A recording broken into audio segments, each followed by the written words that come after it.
First of all, I want to talk to y'all about a very powerful meeting we had before practice on the situation in Kenosha, Wisconsin with Jacob Blake. It was powerful, and I was awful proud and am awful proud of our football team. And the things that came out of that meeting were very beneficial to myself, very beneficial to their other teammates.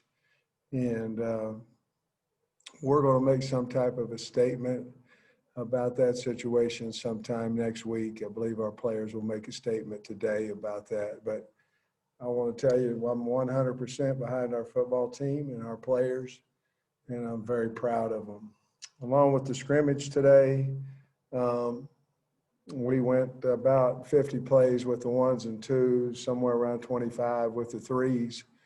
We also kicked in all phases of the game: punt, return, kickoff, return, PAT, field goal. We handled several reps in all three different phases there. I thought our kickers kicked well. I thought our punters punted well. I think we have to get in better shape. We're not there yet, nor did we think we would be. It was hot. It was hot out there, and we had a very lengthy scrimmage. Not injury. We stayed free, as far as I know, of injuries. And so I was proud of our kids to get through the first week, basically in pads. And with that, I'll visit with you guys about your questions. You want to lead us off? Sounds good. Hey, Sam, could you talk about how clean execution was, play clock, just ball security, just how it looked for you? You know, we never really got into a situation where, well, we'd never delay a game. That we never, we were close a couple times, but we didn't have a problem with that. We dropped some passes, you know, some critical situation passes that we certainly have to get better catching the ball there. But they also turned around and made some magnificent catches as well today. But we've got to catch that ball. We dropped a couple third down situations. We put the ball on the ground at least 2 times that I remember on fumbles, a couple of jarring hits out of there. But you know, that has to improve as well. But for a first scrimmage, I thought it was well organized by our coaching staff and well played by the kids. It was hot. We got to get in better shape.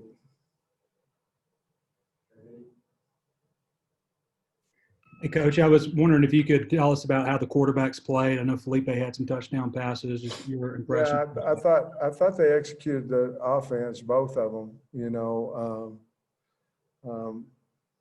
Felipe probably was his most accurate day. You know, KJ did a little bit more with his feet as well as Felipe, but KJ did a little bit more on the ground. But I thought both of them played well. Certainly, we missed a few throws that we have to make in the future because, you know, every down is so critical. But I thought that both of them went in the 2-minute drive and went down the field and did a good job in that and a good job of orchestrating the offense in both those situations. So we had really struggled earlier in 2-minute on offense, and they did a little bit better today. Coach? Yeah, Coach, you mentioned a couple of jarring hits that caused a couple of fumbles. Do you remember who made those plays and also who just kind of stood out on defense to you? Edwards was one of them, and then Buster Brown was the other one. Buster actually caused and recovered a fumble down close on the goal line. Magnificent, wonderful play. And but defensively, you know, Coach is still really hard to block, and you know, he's on some special teams as well. So you know, we kind of ran him out of gas a little bit. But the D-line, again, they put pressure on the quarterback, and I was pleased with that group. And certainly I think we've got work to do on defense, but I was pleased with the effort. Otis. Coach, how has A.J. Reed been doing? I know you said the kickers kick today, but just today and leading up to today, how's he looked? You know, AJ's done a good job. I think he had one day out there that I wouldn't consider bad, but not to his standards nor ours. But I thought he kicked the ball really well today, and our punters, both Sam and Carrington, really punted the ball well. 8. Sam, as far as linebacker, who's standing out to you that you've seen? Well, there's a lot of guys there at that position. You know, you've got Bumper and of course Morgan and Edwards and Parker, and there's a lot of guys, you know, there. So really, we haven't really had a guy that's going, hey, this is my Draper, you know, this is my job, and I'm going to take it from you. I think that position right there is still a wide open position of who's going to be our starter there. I think we'll know a little bit more after the practice today once we read that, once we view that. Scotty. Hey, Sam. You've talked in the past about wanting to have a tough blue-collar football team. I'm wondering if you liked what you saw today in that regard. I did. I like the way we chased the ball early. Like I said, we're just not in good enough shape yet, you know, and to play. I don't think, honestly, I'm not positive that our kids were quite ready for that type of a scrimmage, you know. I don't know the scrimmages they've had in the past, but this was a very physical, long scrimmage, and it just proved to us we're not quite in good enough shape. But I was proud of the way they chased the ball early. I was proud of the offensive line, how they protected today. I thought they did a nice job. And we've got some pretty good running backs. We've got some guys that'll, you know, can make people miss, and guys that are tough. Aye.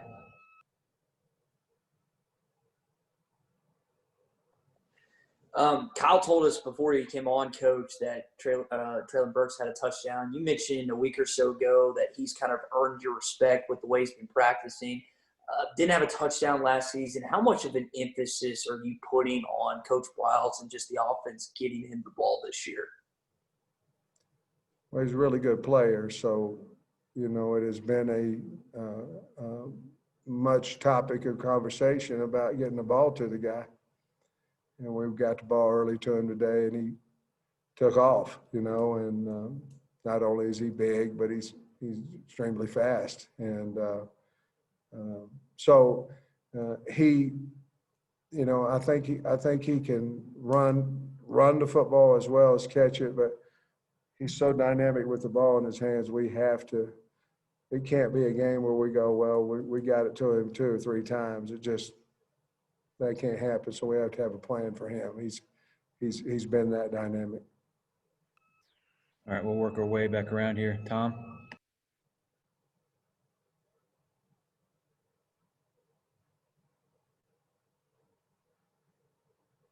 There we go. Coach, the running backs, what do you think of Boyd in that group? And also Hudson Henry, Kyle said caught a couple touchdowns. Yeah, Boyd was limited a little bit today. We limited him. He didn't get as many carries. I don't know what he carried it, maybe 3 or 4 times, and maybe 2 or 3 times. I don't know. Not very many, and that was as planned. We were trying to get Burks and Oglesby. Both those guys looked good, along with Dominique. I thought those kids run the ball extremely hard, and I was proud of that. And of course, Henry, he caught a couple of short passes for touchdowns today, and it was good to see him. He broke a tackle and got in the end zone, so it was good to see him have some success. And I was proud of that tight end position today. Bob?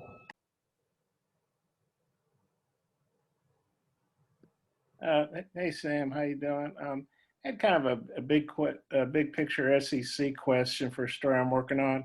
I mean, most of the guys, head coaches in the league, are SEC guys, longtime SEC guys like you. And it seems like even when guys lose their jobs, you know, Barry came here, Chad went to Auburn, Matt Luke went to Georgia and replaced you. What do you think it is about the SEC that schools put such a premium on SEC experience, and it seems like, you know, the same guys are in the league that just kind of switch teams, you know. You know, it's a little bit, I'm not comparing it to the NFL in that aspect, but it's a little bit like the NFL. The NFL, you see a lot of coaches just when they leave one school, they go to another one and this, that, and other. That's why a lot of coaches have a contract that, you know, they can't leave a SEC school to go to another one. Well, if the school fires them, obviously they'll have an opportunity to do that. But it's just an elite league, and that was a big deal for me that I could get, you know, some SEC experience in here because recruiting's different, players are different, size is different, money's different, everything's different, SEC, and you can't, it's really not any on-the-job training. It's hard because you don't understand how good the players are that you're getting ready to have and play against. And if you've been in the league, you certainly have a much better understanding of how hard it is to recruit and how hard it is to get the best players and coach those players and the demands that it has to be to have success in this league. I mean, you've coached a lot of places, Big 12. I mean, not to knock anybody else, but is there any doubt the SEC is just on a different level than everybody else? Well, I don't know about all that. I mean, what I do know is that the SEC has had more draft picks than any other conference by far over the last 4 or 5, many years. And it's an elite league, and I'm not for sure anybody can hardly argue that. Eddie? Hey, Coach, a quick one. And then what was the venue for the practice? Was it on the practice field or you go in the stadium? And also, I was wondering if you could expound a little bit on the running backs like Traylon Smith and Amonte Spivey and just what those guys bring to the table. Is there going to be a good guy behind Boyd? I think so. The first answer, Trey, is we were on the grass on the practice field. We're going to try to get in the stadium on our next scrimmage.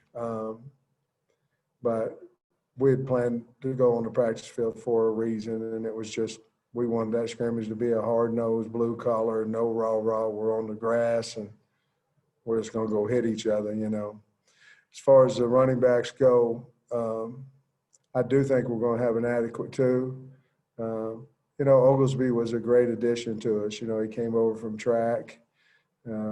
He's a very strong runner for, you know, he's not a great big guy. Obviously, everybody knows that he's fast, but he's a very tough runner. And Traylon Smith is just a tough man. I mean, he's tough on the field, tough off the field. He's just that's his personality. So I think we're going to do well there. Spivey did not play today. He's a little dinged up, but I think Spivey's going to help in that rotation. And I like Dominique Johnson. I mean, I like him. I mean, he doesn't have the speed that those other guys do, but he's not a rock'em sock'em run over the top of it. He can make you miss as well. So he did some nice things as well. So I think running back wise, you know, Jimmy Smith does a great job of coaching them, but I think he's got some hard-nosed, tough guys back there. Ty?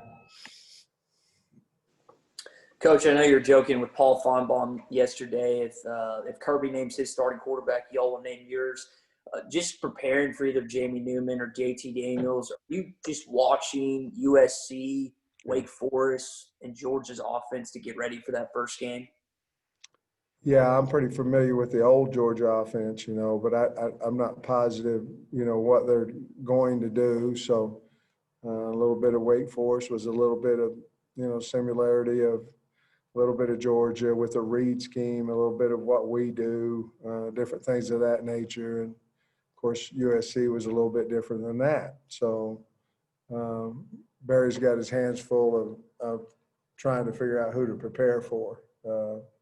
So we're going to have a basic scheme in there, basic blitzes that we can use against whatever that may be. But we're going to have to find out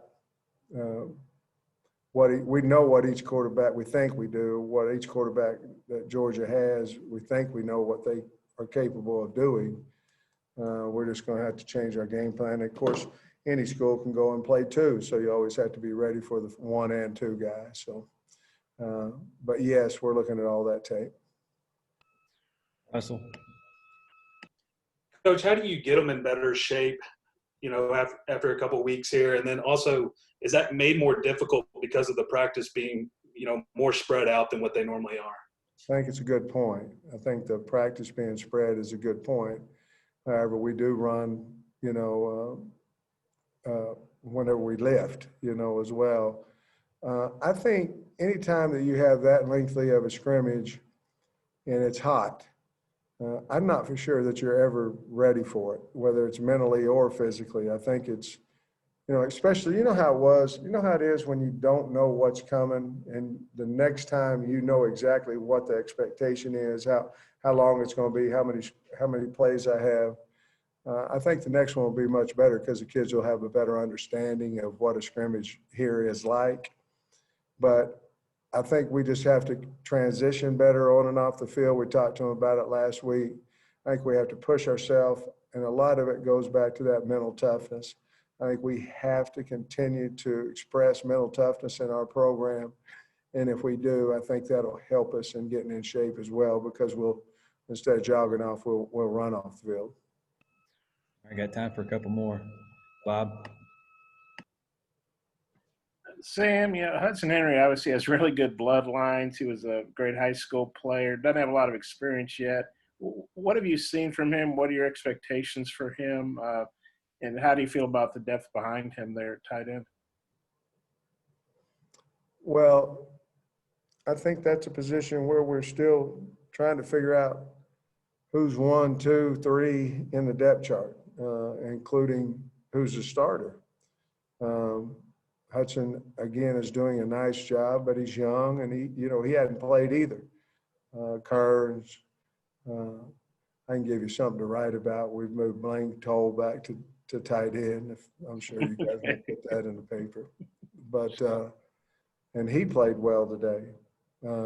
So we're just trying to find, to be honest with you, we're trying to find 2 really good tight ends, and if we could get 3 and 4, that'd be great. But right now, that one right there, I can tell you I don't have a clue who the starting tight end is yet.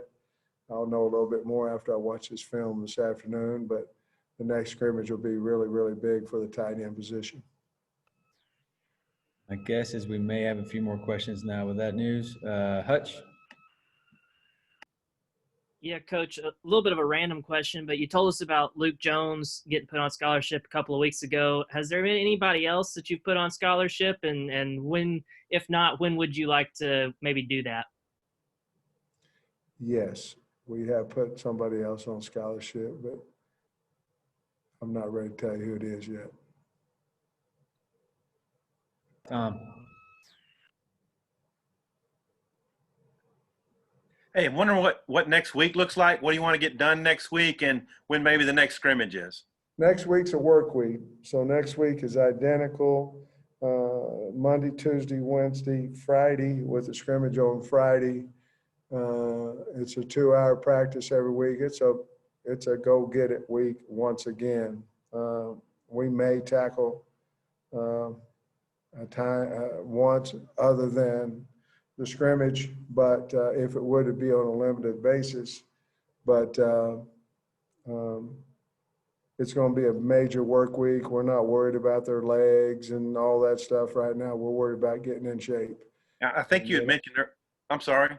Go ahead. And then after that, then we have another 4 week and then 2 5. So we probably won't back off the pedal until at least another 2 weeks.